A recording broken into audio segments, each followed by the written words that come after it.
venons t'offrir, Seigneur, un sacrifice de louange, le fruit de nos lèvres qui confessent ton nom, car nul n'est comme toi.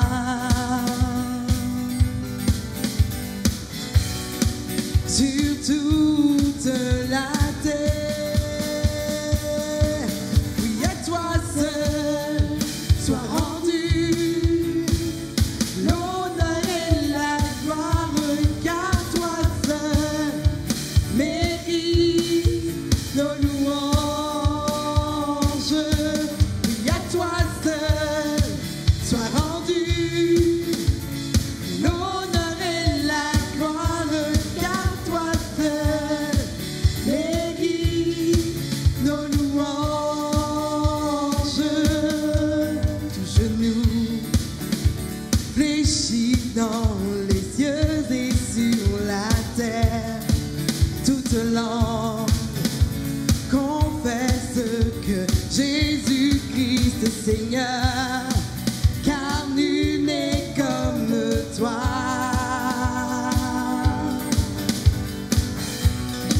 Sur toute la terre, oui, à toi seul soit rendu l'honneur et la gloire, car toi seul mérite nos louanges. Oui, à toi seul soit rendu l'honneur et la gloire, car toi seul tu mérites nos louanges.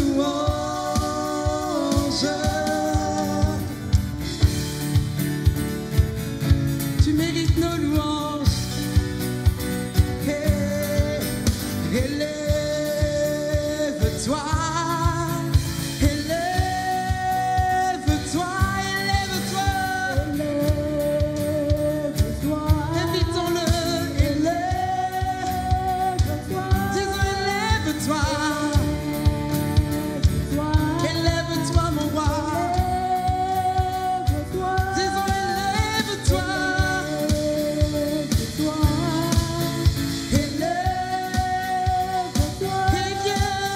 et viens dans ta voix couronner nos louanges. Oui, viens, roi des rois, Dieu très saint, tout puissant. Oui, viens, oh oui, viens, roi des rois, oh oui, viens. Disons, nous désirons, Seigneur, une seule chose aujourd'hui, alors que nous chantons, viens.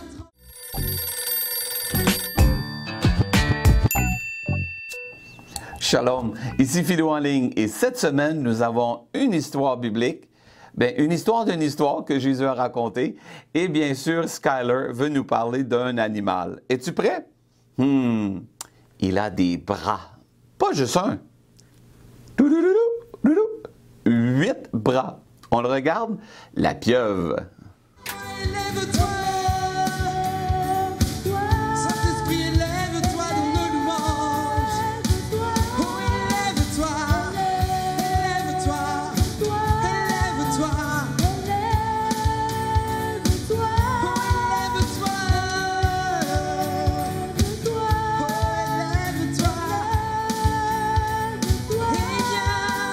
Et viens dans ta voix couronner nos louanges. Oui, viens, roi des rois, Dieu très saint, tout puissant. Oui, viens, oh oui, viens. Oui, viens, roi des rois, oh oui, viens. Disons, élève-toi, élève-toi, disons, élève-toi. Élève-toi. Viens transformer. Élève-toi, mon roi. Oh, élève-toi. Viens et transforme toutes choses. Élève-toi. Oh. Alléluia. Il n'y a que toi qui es au-dessus de tout. Il n'y a qu'un seul nom pour sauver, pour guérir.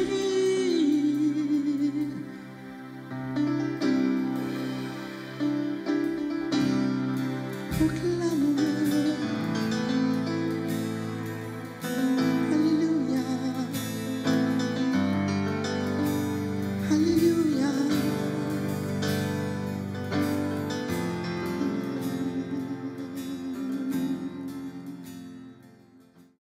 Bonjour Carrefour des Nations, c'est un privilège ce matin de vous souhaiter la bienvenue à Carrefour des Nations à la maison. Je sais que vous êtes à la maison, mais on vous souhaite la bienvenue en ligne. Nous sommes heureux ce matin de savoir que vous êtes là pour vivre le culte avec nous. Nous croyons que le Seigneur a réservé de belles choses pour nous. Le thème de tout ces dernières semaines, c'est ensemble. On veut comprendre ce qu'est l'Église ensemble, ce qu'est le fait d'être ensemble, quels sont les ministères que Dieu a établis dans l'Église, qui doit faire le ministère. On comprend que l'Église est appelée à faire un ministère et c'est tout le corps de Christ ensemble qui doit servir, qui doit faire du ministère envers le Seigneur et envers les gens.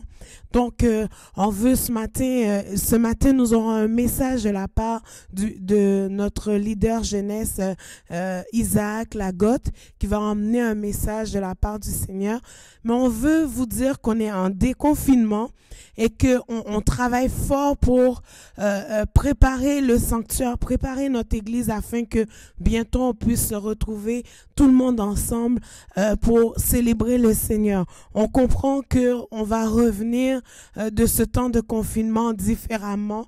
Nos cultes vont prendre place différemment. Nous sommes en train de réfléchir à tout ça, de mettre des protocoles en place pour bien vivre cela en sécurité afin que personne ne tombe malade ou que personne ne soit incommodé au milieu de nous.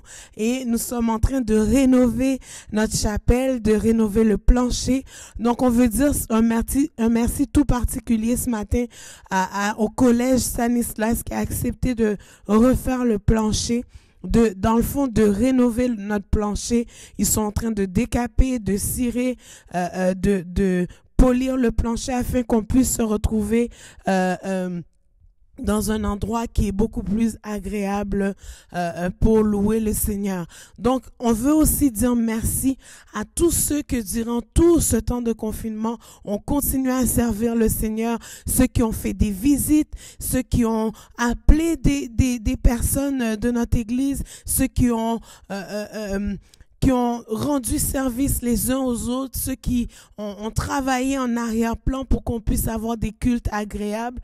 Depuis le début, on travaille à l'amélioration. Nous avons un ami, on veut dire merci à notre ami Mathieu qui nous aide pour former toute une équipe afin de faire des montages vidéo, d'amener un perfectionnement au niveau de notre travail de montage, d'avoir une meilleure qualité dans ce que nous faisons. Et on veut dire merci à Naomi Fit qui dès le début a pris en main de nous aider au niveau des montages. On veut lui dire qu'on ne t'a pas oublié, que on sait que tu as fait un travail fort, tu travaillais en même temps, tu nous aidais au niveau des montages. On veut te dire merci. On veut dire merci à l'équipe qui est en train de se former en ce moment. Merci à l'équipe de louange qui est là, qui ne lâche pas, qui fait le relais à chaque semaine pour avoir des cultes où est-ce que la présence de Dieu est présente et que dans notre salon, dans notre maison, nous pouvons profiter de la présence de Dieu, de l'adorer avec des cœurs joyeux, avec des cœurs reconnaissants. Donc, je veux dire aussi un merci tout particulier à nos leaders de l'école du dimanche, Marc et Yvette. Merci pour le travail que vous avez fait.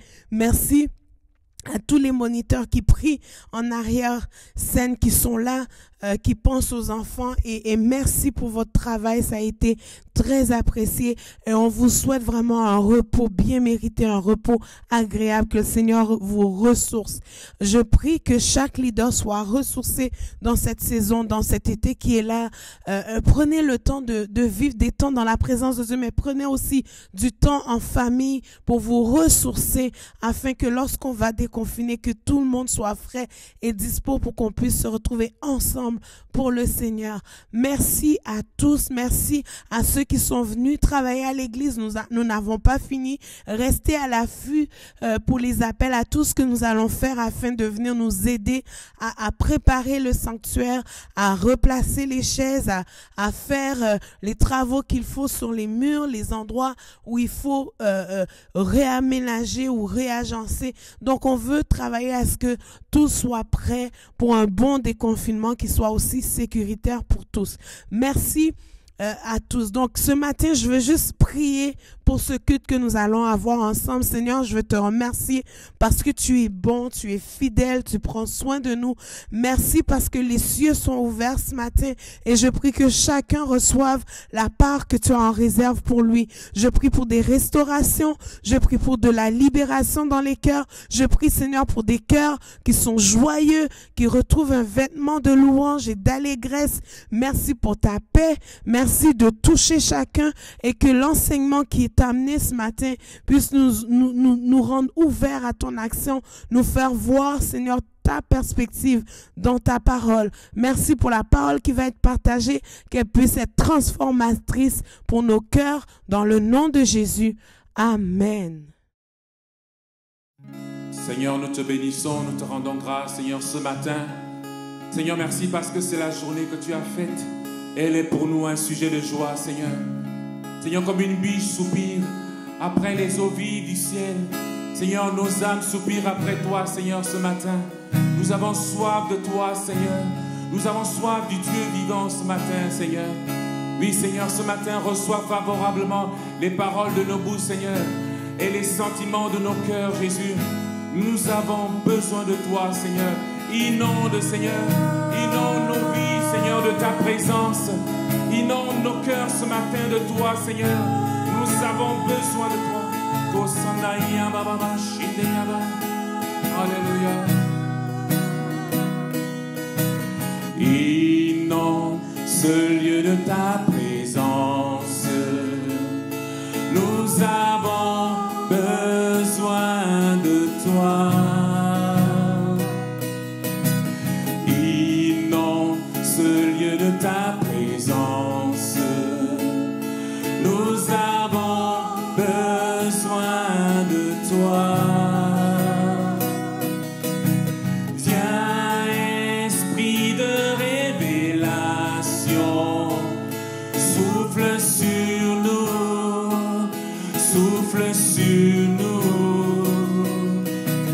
Viens, esprit de révélation, souffle sur nous, souffle sur nous. Inonde ce lieu, Seigneur. Inonde ce lieu de ta présence. Nous avons besoin de toi. Inonde ce lieu de ta présence. Nous avons besoin de toi. Viens, esprit, viens, esprit de révélation, souffle sur nous, souffle sur nous. Viens, esprit, viens, esprit de révélation, souffle sur nous, souffle sur nous. Nous avons besoin de toi en cet instant. Seigneur, sois le centre de nos vies. Et quand moi s'élève un chant, une mélodie, témoignant de ta grâce infinie. besoin de toi en cet instant. Seigneur, sois le centre de nos vies. Et quand mon s'élève chante une mélodie, témoignant de ta grâce infinie.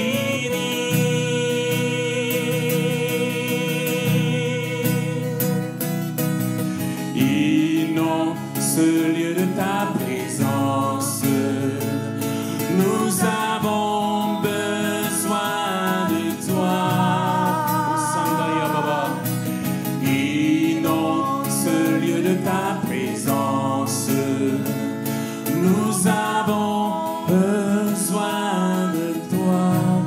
Inonde ce lieu, inonde ce lieu de ta présence. Nous avons besoin de toi. Nous avons besoin de toi. Inonde ce lieu de ta présence. Nous avons besoin de toi. Seigneur, que ton fleuve de vie ce matin coule, que ton fleuve de vie coule dans nos cœurs, coule dans nos vies, coule, que des torrents, Seigneur, qui viennent de ton cœur, nous abreuvent, Seigneur, ce matin. Alléluia.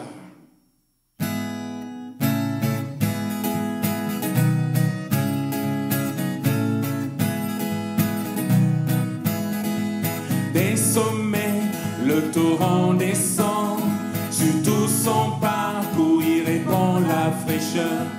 Dans les prairies et dans les vallées, la source déborde et la rivière est ici.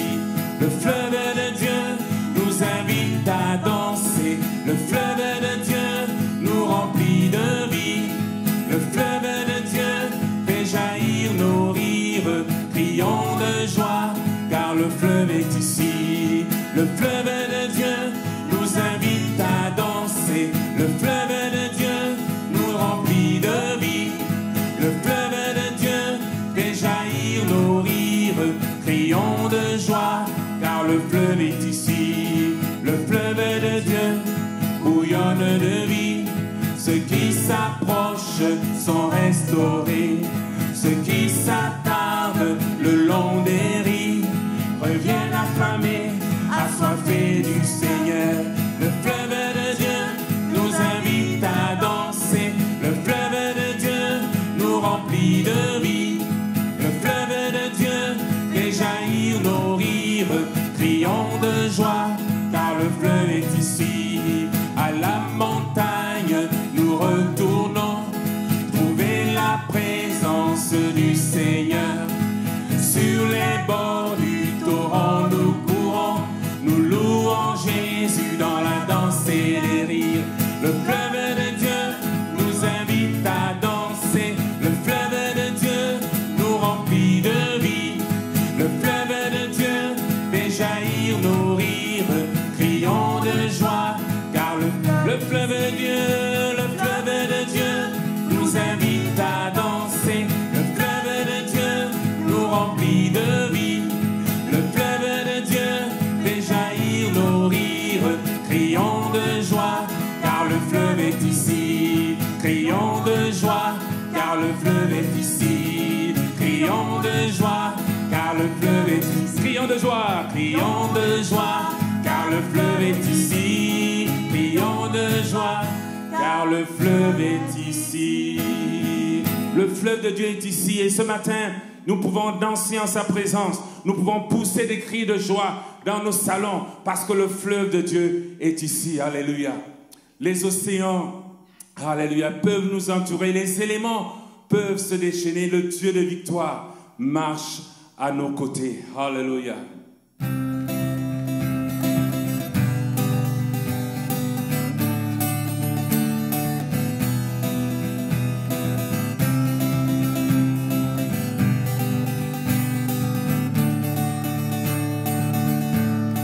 L'ombre et la peur peuvent m'entourer, les éléments se déchaîner. Le Dieu de victoire se bat pour moi.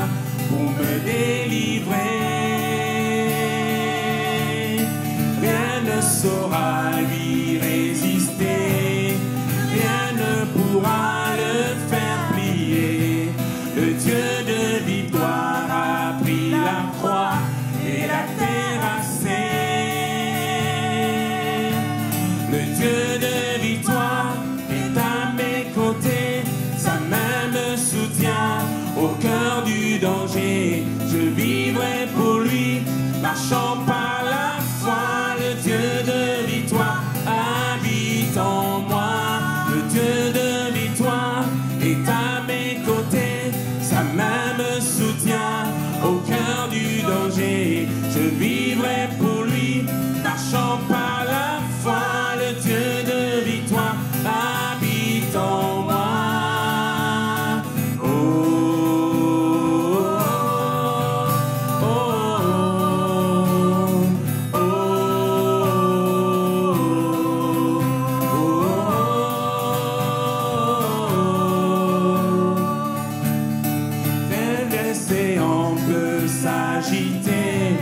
Leurs vagues sur ma vie se brisaient.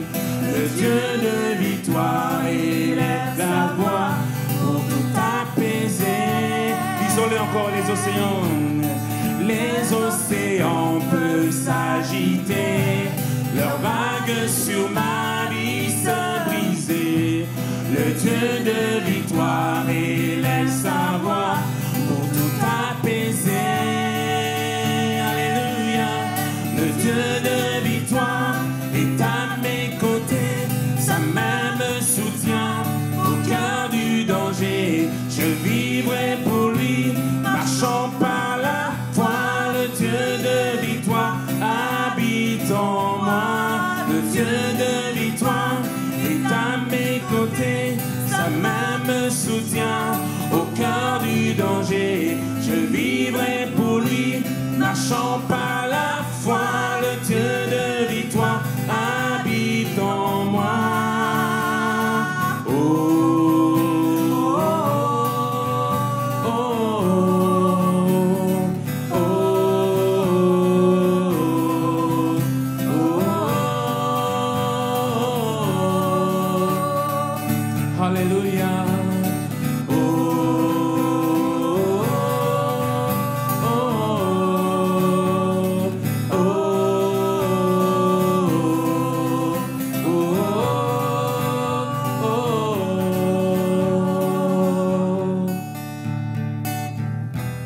Tu marches à mes côtés, le Dieu de victoire, tu es à mes côtés. Peu importe l'adversité, peu importe l'adversité, tu marches à mes côtés. Tu marches à mes côtés, tu marches à mes côtés, tu marches à mes côtés. Peu importe l'adversité, peu importe l'adversité, tu marches à mes côtés.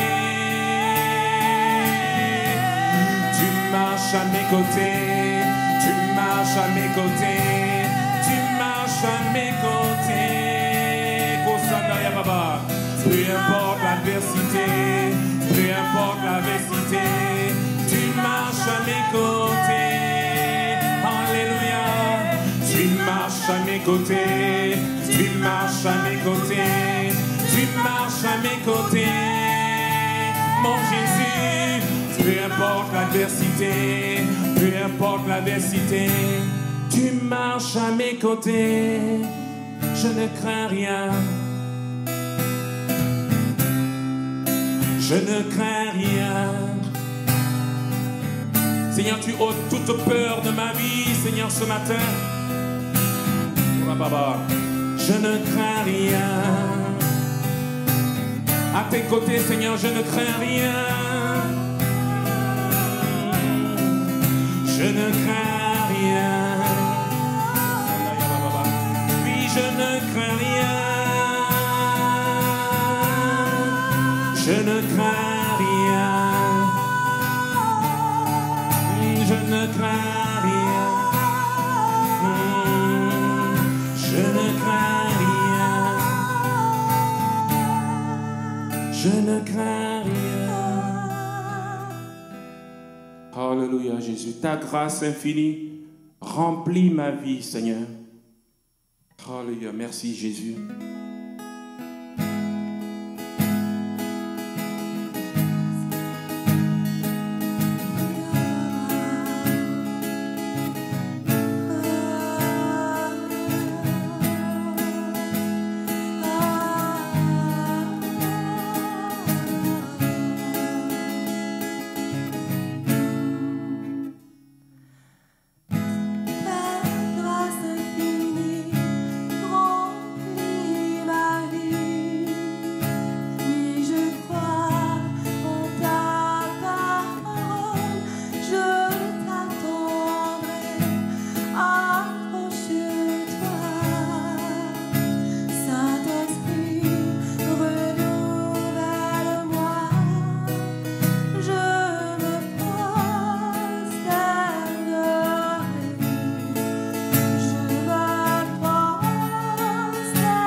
Ta présence en moi est ma lumière.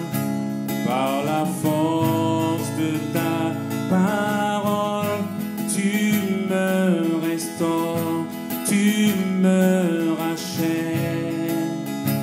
Et ton esprit me libère. Je me prosternerai. Je me prosternerai et je t'adorerai.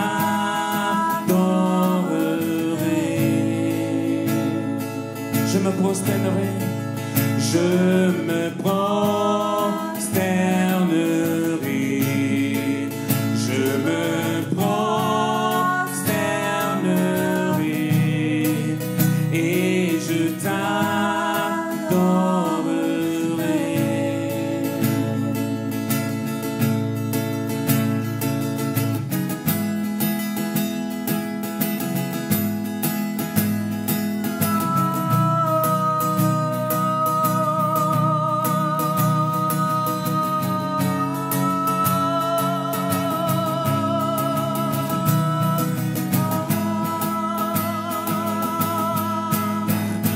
Tu as choisi de tout donner en offrant ta vie sur cette croix.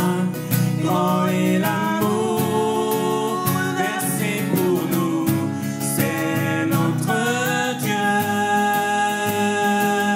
Yeah. Ressuscité, haut élevé, pour toujours tu es glorifié, roi serviteur, sauveur du monde, c'est notre Dieu.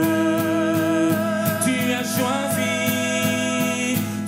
choisi de tout donner en offrant ta vie sur cette croix. Grand est l'amour versé pour nous, c'est notre Dieu. Yeah. Ressuscité, haut élevé, pour toujours tu es glorifié, roi serviteur, sauveur du monde, c'est notre Dieu. Je me prosternerai, je me prosternerai et je t'adorerai.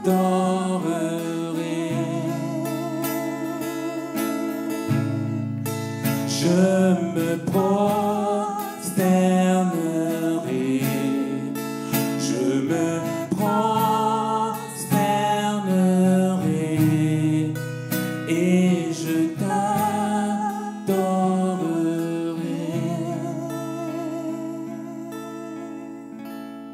Seigneur, je m'abandonnerai à toi, Seigneur, ce matin.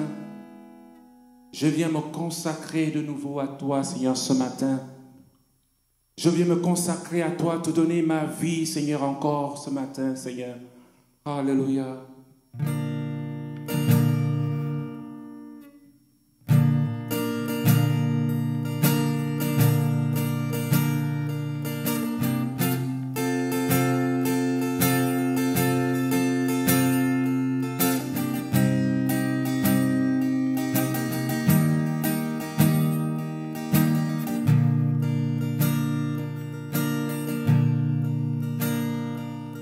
Mon âme soupire après toi, par les lèvres ta voix, je veux t'obéir, je veux te servir.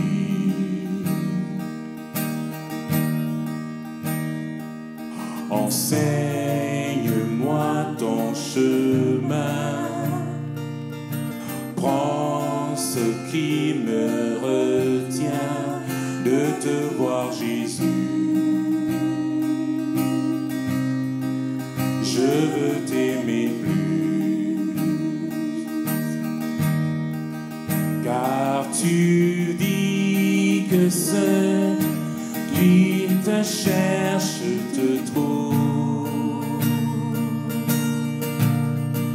Je t'en prie, mon Dieu, porte-moi secours. Donne-moi un cœur tout entier et complètement dévoué. Fais ce que tu veux. Fais ce que tu veux de ma vie. Je veux me donner corps et âme pour ce qui fait vibrer ton cœur. Fais ce que tu veux. Fais ce que tu veux pour ta gloire. Alléluia.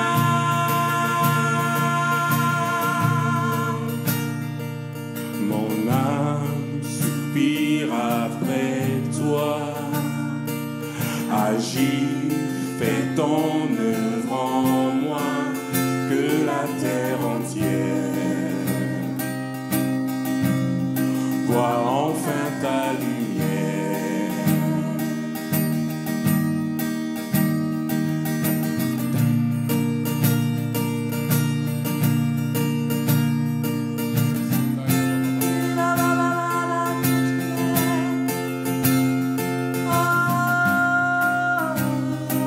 Seigneur, que la terre entière voit ta lumière, Seigneur. Que la terre entière voit ta lumière. Mon âme soupire après toi. Agis, fais ton œuvre en moi, que la terre entière voit enfin ta lumière. Car tu dis que ceux qui te cherchent te trouvent. Je t'en prie, mon Dieu, porte-moi secours. Donne-moi un cœur tout entier et complètement dévoué. Fais ce que tu veux. Fais ce que tu veux de ma vie. Je veux me donner corps et âme pour ce qui fait vibrer ton cœur.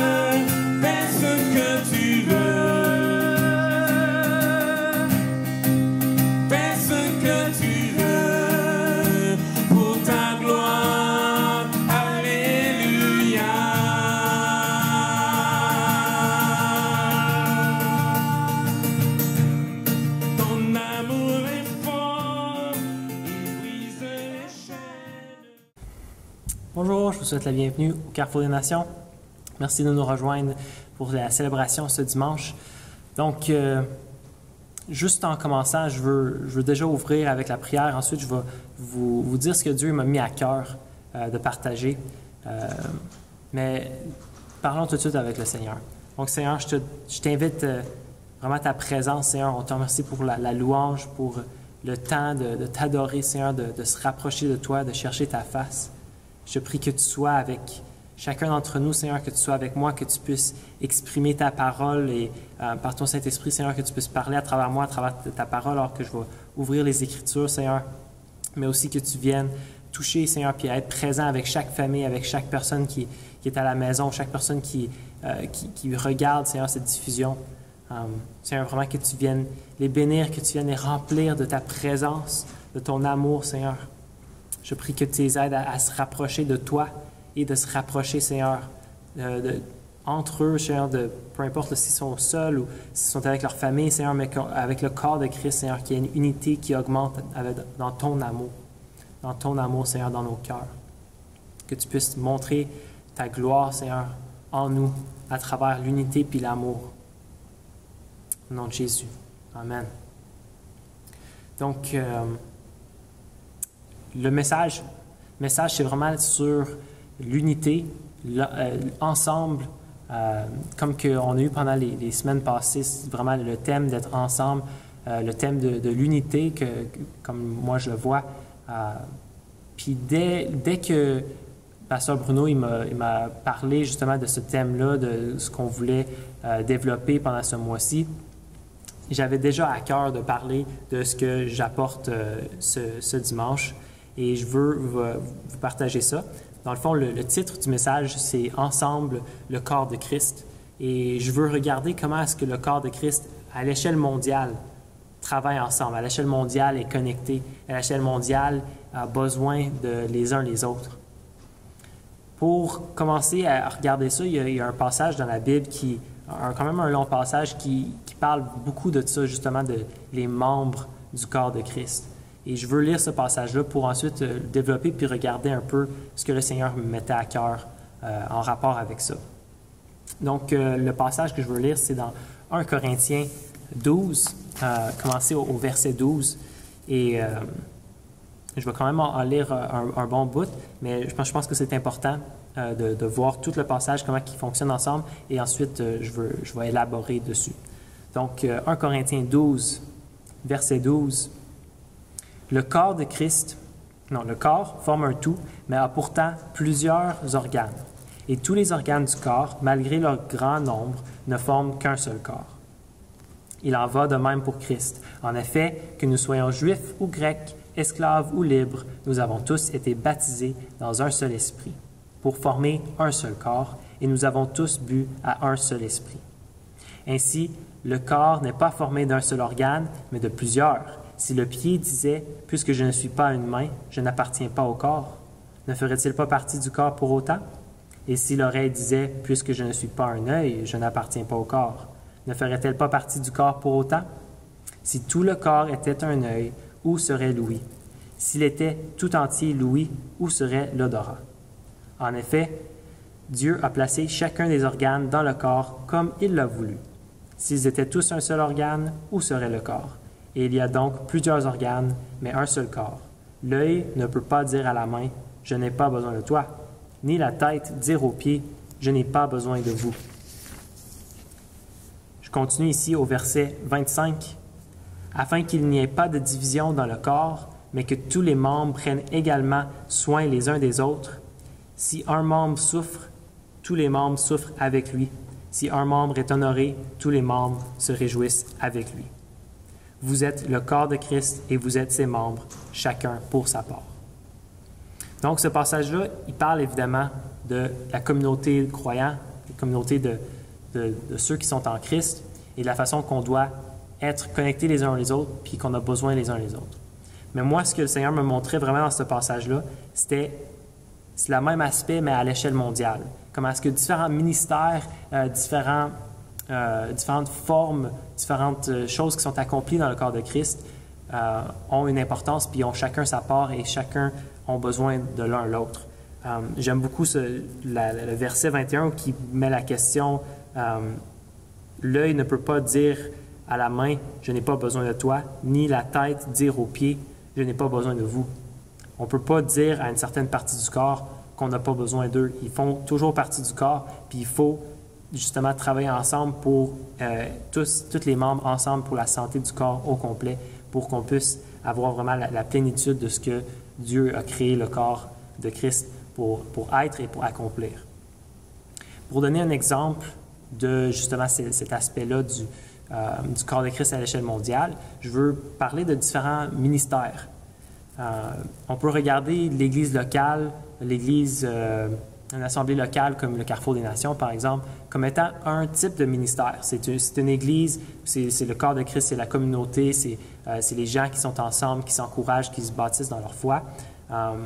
Mais ça a comme un but précis d'être une Église établie dans une ville avec des croyants qui vivent ensemble et qui essaient de vivre pleinement leur foi et justement de s'encourager.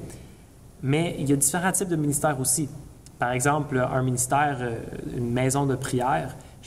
Moi, personnellement, j'ai été dans une maison de prière pendant plusieurs mois l'année passée et c'est un ministère très différent. Ce n'est pas une église, c'est vraiment concentré sur la prière. Mais on fait des rencontres avec la louange, la prière pendant des temps plus allongés. Et c'est vraiment ça la concentration. Le but, c'est pas d'être une église, c'est vraiment de faire un ministère de prière qui vient encourager les différents corps, les différentes assemblées, les différentes communautés de croyants et de vraiment être connecté avec le corps de Christ partout pour les équiper dans la prière, pour prier pour eux, pour prier pour ce que Dieu veut faire dans le monde. Donc, c'est un ministère différent, mais ça n'accomplit pas la même fonction qu'une église locale. Un autre exemple, c'est, mettons, les soupes populaires ou les ministères qui se concentrent sur s'occuper des pauvres, des sans-abri, des gens dans le besoin. Ces ministères-là ont vraiment une emphase sur, justement, s'occuper des gens dans le besoin, mais ils n'ont pas nécessairement toutes les mêmes choses qu'une église locale. Oui, il peut y avoir une petite communauté qui se rencontre ensemble, mais le but du ministère, c'est de répondre aux besoins de justement les pauvres et de tous ceux qui sont démunis. Mais encore une fois, c'est différent. Oui, les églises peuvent avoir un certain aspect de ministère qui touche les pauvres dans leur église, mais ce n'est pas le but principal de l'église, donc ce n'est pas ça qu'ils vont accomplir pleinement comparé à un ministère qui est vraiment concentré là-dessus. Puis, un dernier exemple, c'est la mission. Bien, je voulais parler de la mission, mais aussi plus j'avais l'idée des orphelinats, des chrétiens qui bâtissent des orphelinats. Le but de l'orphelinat, c'est pas d'avoir une église, une communauté de croyants, c'est vraiment de s'occuper des orphelins. Donc, oui, il y a des aspects qui se mélangent, mais c'est vraiment un ministère particulier pour ça. Et une église locale n'aurait pas nécessairement la capacité d'être un orphelinat, de s'occuper des orphelins. Donc, chaque ministère a un rôle précis et doivent travailler ensemble à cette échelle-là aussi, à l'échelle mondiale. Donc, le corps de Christ, ce n'est pas juste une église locale et les différents membres à l'intérieur de l'église locale, de l'assemblée locale, mais c'est vraiment tous les ministères puis tous les croyants dans le monde au complet et tous ces différents ministères-là qui doivent travailler ensemble. Je veux continuer de développer sur cette idée-là en parlant des ministères dons. Donc ici, j'ai un autre passage que je veux lire pour expliquer ça dans Éphésiens 4, versets 11 à 13. Je vais lire ici dans la seconde 21. C'est lui qui a donné les uns comme apôtres, les autres comme prophètes, les autres comme évangélistes, les autres comme bergers et enseignants. Il l'a fait pour former les saints aux tâches du service en vue de l'édification du corps de Christ, jusqu'à ce que nous parvenions tous à l'unité de la foi et de la connaissance du Fils de Dieu, à la maturité de l'adulte, à la mesure de la stature parfaite de Christ. Ici, on parle des 5 ministères dont les apôtres, les prophètes, les évangélistes, les bergers, les enseignants, les bergers ou les pasteurs. Et ici, c'est les 5 ministères qui sont donnés à l'Église justement pour former tous les croyants. Par exemple, l'enseignant va former les croyants dans la parole, dans les enseigner la parole, la bonne doctrine, les bons enseignements et tout. Et ça, c'est comme leur rôle d'enseigner les croyants pour que les croyants puissent comprendre la parole de Dieu. Ensuite, les évangélistes, eux autres, leur tâche, c'est d'équiper les croyants à être capables d'évangéliser, parce que c'est la tâche à tout le monde, à tous les croyants, d'évangéliser, parce que ce qu'on a reçu gratuitement du Seigneur, on doit le partager gratuitement avec ceux qui ne l'ont pas. On a reçu la vie éternelle du Seigneur, on doit partager ce message-là de la vie éternelle avec les gens. Et c'est une responsabilité à tous ceux qui ont reçu la vie éternelle de faire ça. Par contre, l'évangéliste a un ministère don spécifique pour former, pour équiper les croyants, les chrétiens dans ce ministère-là de rejoindre les gens perdus.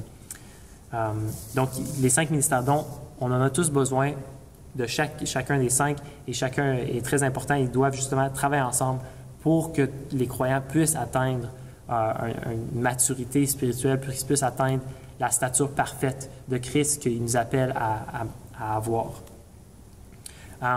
Mais je veux développer plus loin dans le sujet de l'évangéliste, puis un peu après ça aussi du pasteur, du berger. L'évangéliste, en parlant justement des différents ministères, il ne se sentira pas nécessairement pleinement épanoui dans ses dons dans une église locale. C'est pas la place où que lui, justement, il va pleinement dans ses dons, dans son appel. Par contre, je ne dis pas là-dedans que l'évangéliste ne doit pas être dans une église puis être justement dans une communauté de croyants. Puis ça, c'est super important. On voit quand on parle du corps de Christ que chacun a besoin de chacun. Encore une fois, le verset 21 que j'ai répété tantôt de 1 Corinthiens 12, l'œil ne peut pas dire à la main « je n'ai pas besoin de toi ». L'évangéliste ne peut pas dire à l'Église qu'il n'a pas besoin de l'Église, mais l'Église ne peut pas dire qu'il n'a pas besoin de l'évangéliste, évidemment. Mais ici, c'est pour dire que même si l'évangéliste a besoin d'être connecté, je ne crois pas que c'est dans les rencontres du dimanche, les célébrations du dimanche matin ou les études bibliques dans l'Église que l'évangéliste va se sentir pleinement accompli. Évidemment, lui, son cœur, c'est vraiment pour l'extérieur, c'est pour les gens perdus, pour les gens qui ne sont pas à l'intérieur de l'Église. Donc, ce n'est pas à l'intérieur de l'Église qu'il va se sentir plus épanoui dans son appel. En même temps, pour venir à voir l'autre côté du sujet, c'est que les pasteurs, les bergers, se sentent vraiment épanouis à l'intérieur d'une église locale, puisque leur cœur et leur ministère don, c'est justement d'être un berger, de s'occuper des brebis, de s'occuper des croyants, de les aider à grandir, des soigner, de les nourrir de la parole, de les amener à se rapprocher de Dieu, puis les amener à rentrer pleinement dans ce que Dieu les appelle à faire, chacun d'entre eux. Le berger veut que les brebis puissent vraiment grandir, qu'ils puissent devenir des disciples et vraiment suivre pleinement l'appel de Dieu sur leur vie. Donc, c'est leur ministère don, leur cœur, c'est vraiment ça à l'intérieur de l'Église, mais c'est différent, mais c'est essentiel, comme l'évangéliste. C'est ça. Fait que l'emphase est vraiment sur l'aspect de grandir, de former des disciples, d'apporter les gens dans la plénitude de ce que Dieu a pour eux, mais aussi d'aider les jeunes chrétiens à grandir, à être guéris et tout. Mais évidemment, ça n'empêche pas que les chrétiens ou que les églises locales aient vraiment une emphase sur l'évangélisation, une emphase sur la mission, ou peu importe, ils peuvent avoir un cœur puis des ministères vraiment tournés vers l'extérieur. Puis c'est super important, mais ce n'est pas l'atmosphère qui règne à l'intérieur de l'Église locale, dans le sens de la communauté de croyants quand ils sont ensemble dans ce genre de ministère-là.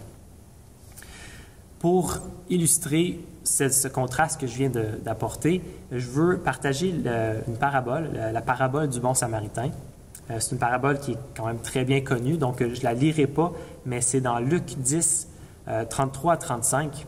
Puis c'est Jésus qui raconte l'histoire justement du bon samaritain qui se promène sur une route entre deux villes et qui voit un homme blessé sur le bord de la route, sur le bord de la rue, et qui s'occupe de lui, qui vient s'occuper de lui, qui nettoie ses blessures, qui met des pansements, qui l'embarque sur son âne et qui le transporte à la prochaine ville pour justement le mettre dans une auberge et payer pour que l'aubergiste puisse s'occuper de lui et puisse le garder là, puisse le nourrir, pour qu'il puisse reprendre de ses forces, pour qu'il puisse être guéri, prendre le temps de guérir et de se rétablir. Et ce que j'aime avec cette parabole-là, c'est l'image que j'ai j'ai découvert en parlant de ce sujet-là, c'est que c'est comme si le bon samaritain, c'était justement l'évangéliste, le ministère de l'évangéliste, de l'évangélisation, qui sort, qui est dehors à trouver des gens blessés dans le monde, du monde brisé, dans le monde brisé. Puis l'auberge, c'est comme une église locale qui est établie, qui est là, et que les gens puissent venir rentrer là pour être justement guéris, reprendre des forces, puissent se reposer et qui puissent justement être établis.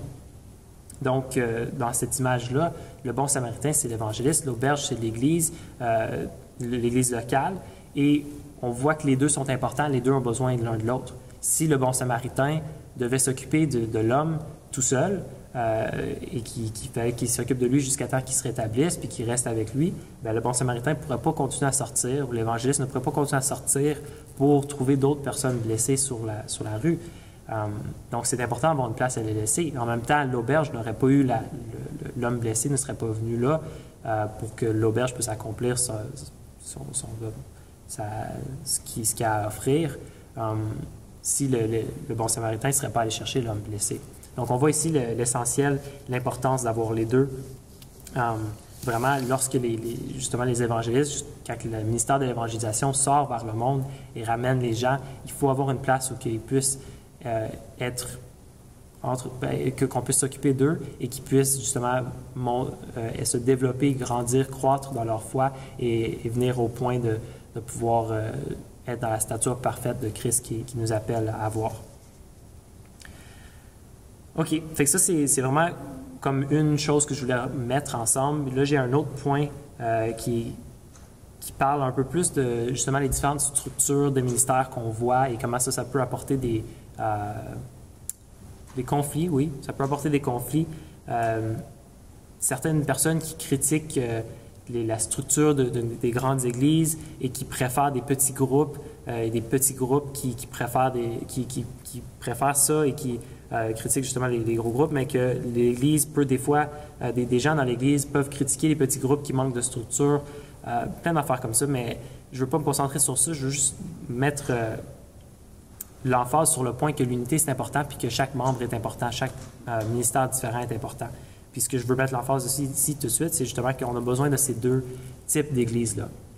Puis pour les décrire, pour donner une image, je vais utiliser les noms Église éléphant et Église lapin. Évidemment, l'Église éléphant, c'est les grosses églises, et les églises lapins, c'est les petits groupes, les petites églises maisons, par exemple. Puis la raison que j'utilise ça, éléphant puis lapin, c'est pour montrer l'exemple d'un éléphant qui est un animal qui est très grand et qui a une période de gestation, une période pour se reproduire, qui prend 22 mois. Après 22 mois, un éléphant a d'habitude un petit et dans le fond peut seulement se reproduire une fois aux 22 mois. Par contre, un lapin peut se reproduire après seulement 30 jours et d'habitude porte 6 petits. Donc, on voit ici la différence de le temps requis à la multiplication. Et la multiplication, c'est très important dans le royaume de Dieu. Et je veux juste dire que, par exemple, si on fait le calcul de 22 mois pour un éléphant et seulement 1 mois pour 6 lapins, si on fait en moyenne, ça veut dire qu'après avoir fait un autre éléphant, on peut avoir 132 autres lapins. Fait que si on met ce genre d'image-là sur justement ces groupes-là, une grosse église peut implanter une autre église, mais va d'habitude prendre plus de temps à implanter une autre église, à se reproduire une fois, tandis qu'une petite église maison ou une petite cellule, un petit groupe de 5 ou 10 personnes peut très rapidement se reproduire et former un autre groupe de 5 personnes. Après ça, aller voir d'autres amis, faire un autre petit groupe de 5 personnes, aller trouver, évangéliser une couple, sortir évangéliser, faire sauver une couple de personnes, ensuite faire un autre petit groupe, et ça peut se multiplier très rapidement. Je pense que la multiplication est extrêmement importante pour le royaume de Dieu, mais par contre, il y a aussi des responsabilités ou des tâches qui peuvent seulement être accomplies par une grosse église, par une église éléphant. Je vais juste donner une image pour que vous puissiez comprendre. Je n'irai pas plus en détail sur ça, mais juste l'image de, mettons, on a un grand tronc d'arbre à déplacer, une grosse tâche à faire, donc un grand tronc d'arbre. On n'attachera pas une dizaine ou une vingtaine de lapins sur le tronc d'arbre pour qu'ils puissent tirer le tronc d'arbre et le déplacer. Ça serait une perte de temps, ça ne servirait à rien.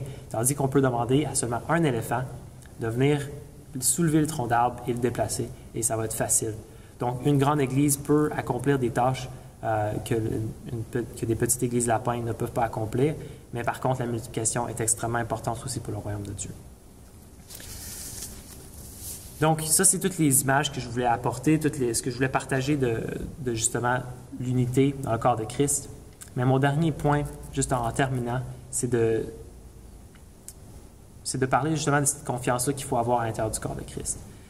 Passage dans 2 Rois 4, versets 3 et 6, que je veux juste apporter. Je n'irai pas en détail, mais c'est le passage avec un miracle qui se produit, où il y a une madame qui, pendant un temps de famine, a un petit contenant d'huile, que Dieu, il fait un miracle, puis il fait que quand elle déverse son huile dans d'autres récipients, ça remplit tous les récipients et qu'il ne manque jamais d'huile. L'huile coule sans fin. Tant qu'elle a des récipients, elle les remplit, et ils se remplissent tous avec l'huile du petit contenant sans jamais se vider. Et à la fin de ce passage-là du miracle, dans 2 Rois 4, verset 6, ça dit « Lorsque les récipients furent pleins, lorsqu'elle dit à son fils « Donne-moi encore un récipient », et qu'il lui répondit « Il n'y en a plus », l'huile s'arrêta. Donc, le miracle a pris fin seulement quand il n'y avait plus de récipients à remplir. Mais tant qu'il y avait des récipients à remplir, l'huile continuait de couler sans fin. Et ce que ça me faisait penser, c'est que des fois, dans le corps de Christ, on peut avoir des divisions, des manques de confiance, et qui fait qu'on retient nos récipients des autres, puis on retient notre récipient de ce que Dieu veut déverser, de le miracle que Dieu est en train de faire. Et je trouve que c'est important de ne pas apporter ces divisions-là pour justement arrêter et couper le miracle de Dieu que Dieu veut faire. Parce que Dieu veut remplir tous les récipients, il veut remplir tous les ministères de plein de sa puissance, de sa bénédiction, de son Saint-Esprit qui travaille à travers chacun. Il veut tous les remplir, mais il peut seulement le faire si on est ouvert, si on fait confiance, si on se tient ensemble, puis si on a l'unité. Donc, je vous encourage, soyez ouverts à l'œuvre de Dieu dans votre vie, mais voyez aussi l'importance de l'unité dans le corps de Christ à l'échelle mondiale. Soyez prêts à partager votre récipient, à partager votre contenant, à partager que ce soit votre ministère, que ce soit votre vie personnelle, à ouvrir à ce que Dieu veut déverser, que ce soit à travers d'autres personnes ou à travers différents ministères, de voir ce que Dieu veut faire, puis qu'on puisse travailler ensemble pour qu'on puisse remplir tous les récipients et continuer le miracle que Dieu veut accomplir et vraiment apporter la plénitude de ce que le Saint-Esprit veut découler sur nous. Donc, j'espère que vous êtes vraiment encouragés, fortifiés et que vous sentez la présence de Dieu qui vienne toucher votre cœur, qui vienne vous apporter dans la plénitude de ce qu'il y a pour vous. Alors, soyez bénis et bon dimanche.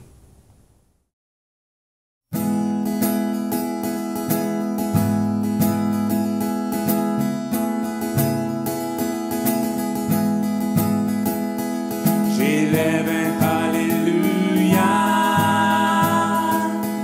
en présence de mes ennemis.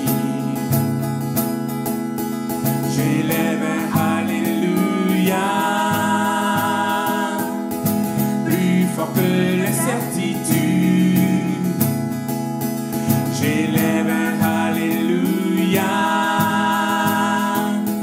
mon âme est une mélodie.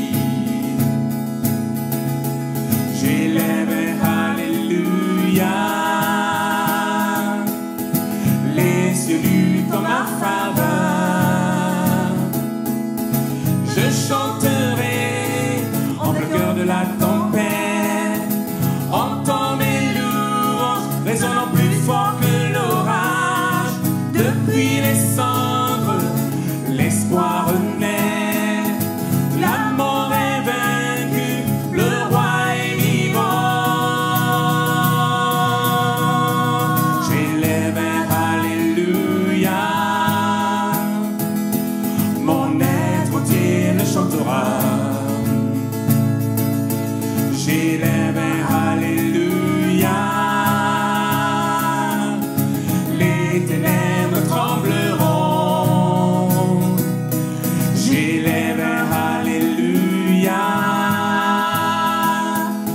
je marcherai dans l'inconnu.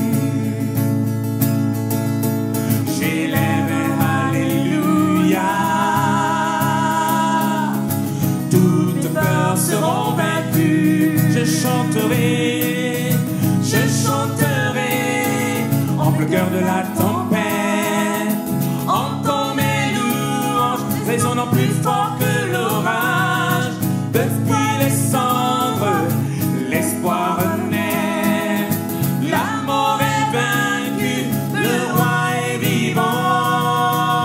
Le roi est vivant. Alléluia.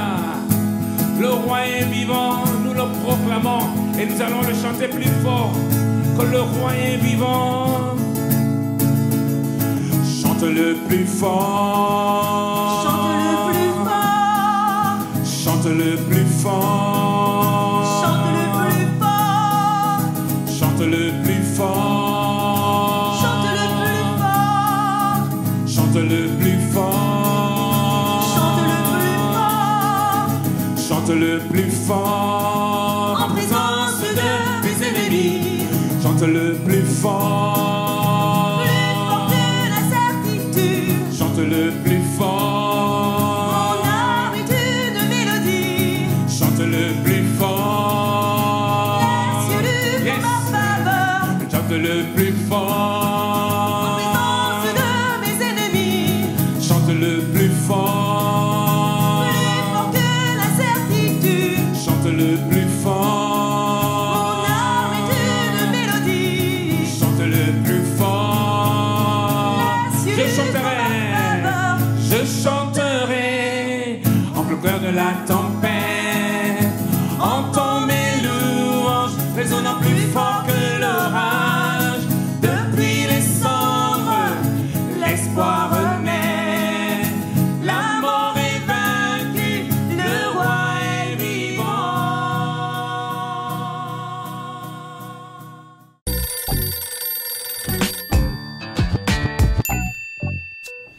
Shalom, ici Philo en ligne et cette semaine, nous avons une histoire biblique, une histoire d'une histoire que Jésus a racontée et bien sûr, Skyler veut nous parler d'un animal. Es-tu prêt?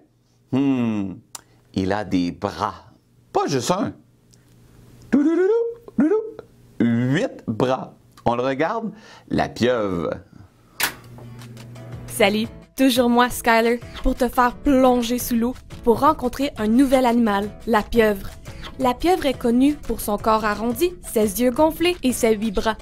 Bien qu'il soit communément dit qu'elles ont des tentacules, ce n'est pas exact. Les tentacules ont des ventouses à l'extrémité de la longueur, tandis que les bras ont des ventouses sur toute la longueur. Elles vivent dans tous les océans, mais sont surtout abondantes dans les eaux tropicales chaudes. Ces invertébrés rampent sur le fond de l'océan en se faufilant dans les petites ouvertures à la recherche de la nourriture. Elles ont tendance à marcher davantage parce que leur cœur s'arrête de battre lorsqu'ils nagent, ce qui est épuisant. Les pieuvres sont des carnivores qui se nourrissent de crabes, de crevettes, de homards et parfois de proies plus grosses comme le requin. Ces merveilles sous-marines ont aussi des prédateurs et elles ont donc quelques astuces pour se défendre. Lorsqu'elles sont menacées, elles expulsent de l'encre qui obscurcit l'eau autour d'elles, ce qui trouble le prédateur. Elles se cachent également et peuvent se camoufler dans leur environnement. Pour se fondre, elles changent de couleur pour s'adapter à ce qui les entoure. Le changement de couleur peut également être utilisé pour communiquer avec d'autres pieuvres. Ces créatures sont pour la plupart solitaires et vivent seules dans des trous de rochers. Elles déplacent elles-mêmes les rochers pour créer leur cachette. Ces brillantes bâtisseuses se servent d'une pierre pour faire une porte et être en sécurité dans leur antre. Étonnamment, elles ont 3 cœurs, l'un pour pomper le sang dans tout le corps, les 2 autres pour pomper le sang près de chaque branchie. Te sens-tu parfois blessé? As-tu parfois de mauvaises pensées? Penses-tu parfois que tu n'es pas assez bon? Contrairement à la pieuvre, tu as un cœur physique et un cœur spirituel. Il est donc important de le garder. La Bible dit « Garde ton cœur plus que toute autre chose ». Cela ne veut pas dire qu'il faut sortir une épée et protéger son cœur physique. Cela signifie qu'il faut faire attention à ce que l'on pense. Ton cœur est précieux et peut être blessé et peut causer du tort. Il est donc important d'en prendre soin et de le protéger des mauvaises choses. C'est pourquoi Dieu t'aide à protéger ton cœur.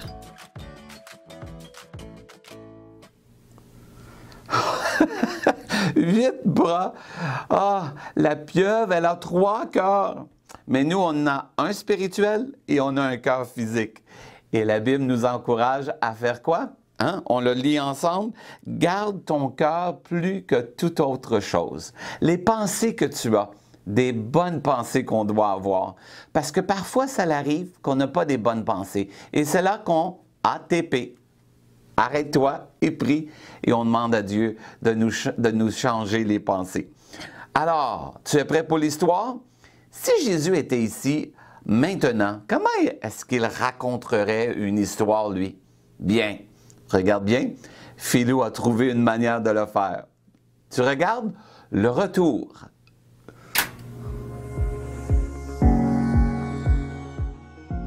Jésus aimait raconter des histoires pour aider les gens à comprendre les vérités de Dieu. Voici l'une d'entre elles. Un homme avait 2 fils. Le plus jeune dit à son père, « Papa, donne-moi ma part de la succession. » Les enfants, ne demandez pas ça à votre père. Le père a séparé son argent en 2 et lui a donné la moitié. Il aimait ses fils.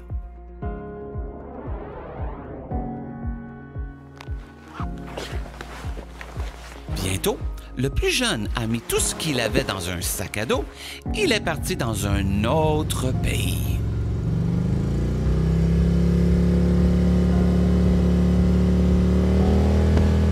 Il a dépensé tout son argent et s'est beaucoup amusé. Les enfants, c'est une bonne idée d'en garder pour plus tard. Après avoir tout dépensé, il y eut une grave famine dans tout le pays. Cela signifie qu'il n'y avait pas assez de nourriture pour tout le monde. Et elle n'avait plus d'argent. Alors, il a trouvé un travail. Il nourrissait les cochons dans une ferme. Il avait tellement faim, mais personne ne lui donnait de nourriture. Il aurait aimé manger quelque chose, même la nourriture des cochons. Au bout d'un moment, il se dit, « Même les ouvriers de la maison de mon père ont de la nourriture. Je suis affamé ici. Je vais retourner voir mon père et je lui dirai, je suis désolé. » Quand son père l'a vu revenir à la maison, il a couru vers lui et l'a embrassé. Et oui, il l'a même embrassé. Le père a dit à ses serviteurs, « Vite, vite, vite, apportez le plus beau costume et mettez-le lui. Mettez-lui une bague au doigt et des chaussures aux pieds. Faisons une fête. » Mon fils était perdu, mais maintenant, il est retrouvé. Vous voyez, Jésus voulait que nous sachions que Dieu nous aimera toujours et nous pardonnera toujours lorsque nous disons « Je suis désolé ».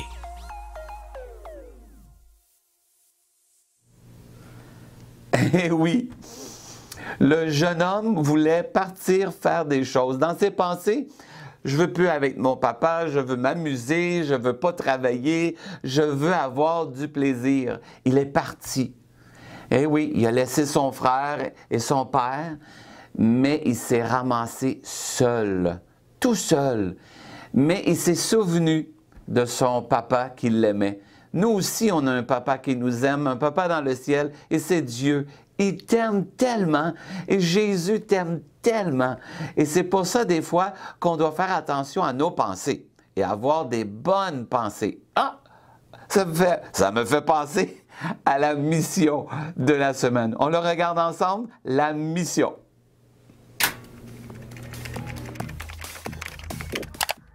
Voici ta mission. Cette semaine, tu vas faire attention à tes pensées. Ce que tu penses doit être des bonnes pensées. Et si tu as de la misère, ATP, arrête-toi et prie. Et demande à Dieu de t'aider à changer tes pensées. Et parfois, c'est simplement en chantant ou en se souvenant des versets de la parole de Dieu comme « L'Éternel est mon berger, je ne manquerai de rien. Il me conduit dans de verts pâturages. Il me dirige près des eaux paisibles. Il restaure mon âme. » Tu peux réciter le verset comme moi je viens de faire dans le psaume 23. Alors, bonne mission! Et oui, c'est simple. Cette semaine, tu dois observer ce que tu penses et avoir des bonnes pensées. Et c'est simple. Quand on a de la misère, comment est-ce qu'on peut faire ça? Bien, c'est simple. On prie et on demande à Dieu. Arrête-toi et prie. Et Dieu va t'aider à avoir de bonnes pensées. Je veux célébrer et chanter parce que tu vois, c'est une autre manière de nous changer les idées en chantant des louanges et des merveilles à Dieu. Tu veux le faire avec Philou? Alors on le fait ensemble et Philou te dit Shalom, célébrons ensemble et changeons nos pensées pour des bonnes pensées.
Alors, famille du Carrefour des Nations, j'espère que vous avez été bénis ce matin, que vous avez saisi cet enseignement, que vous le fassiez vôtre. Je prie vraiment que nous ayons saisi la différence et l'interaction qui doit se passer entre l'évangéliste et le pasteur afin que l'Église soit équipée, édifiée, guérie pour faire l'œuvre, mature pour faire l'œuvre du Seigneur avec un bon cœur. Merci Seigneur pour ce message. Merci Isaac pour ce message qui fait du bien et qui nous aiguille sur ce qu'est la volonté de Dieu quand il a créé, bâti, établi les ministères dont Jésus dont Paul va parler dans le fond dans Éphésiens et dans d'autres passages de la parole dont Corinthiens. Donc, merci à tous d'avoir été là ce matin. Laissez-moi le privilège de juste prier pour vous. Je vous rappelle que nos études bibliques, on a pris une pause pour le mois de juillet, qu'on va se retrouver au mois d'août, et que pour l'intercession, vous pouvez prendre du temps, comme on en a parlé cette semaine, prendre du temps entre vous, prendre du temps dans la présence de Dieu, mais vraiment d'aller chercher plus l'intimité que l'intercession en ce moment, que vraiment vos familles prennent du temps pour écouter Dieu. On aura un temps au retour au mois d'août où on va pouvoir partager ce que le Seigneur nous aura dit pendant ce temps d'arrêt. Et je prie vraiment que vous puissiez recevoir du ciel, que vous puissiez recevoir de là-haut afin qu'ensemble on puisse être édifiés, qu'ensemble on puisse prier dans la bonne direction pour notre Église et pour notre ville. Donc, je vous souhaite vraiment une bonne semaine. Merci Seigneur pour ce temps que nous avons eu. Je prie que les écluses des cieux restent ouvertes sur chacun. Je prie Seigneur que cette parole puisse amener une transformation dans nos cœurs et que ce qu'on a compris maintenant, qu'on ne puisse pas l'échapper, qu'on ne soit pas des auditeurs oublieux, mais qu'on comprenne que tu as établi des ministères pour l'édification et l'équipement, pour équiper ton Église à faire l'œuvre du ministère au nom de Jésus. Amen. Merci Seigneur.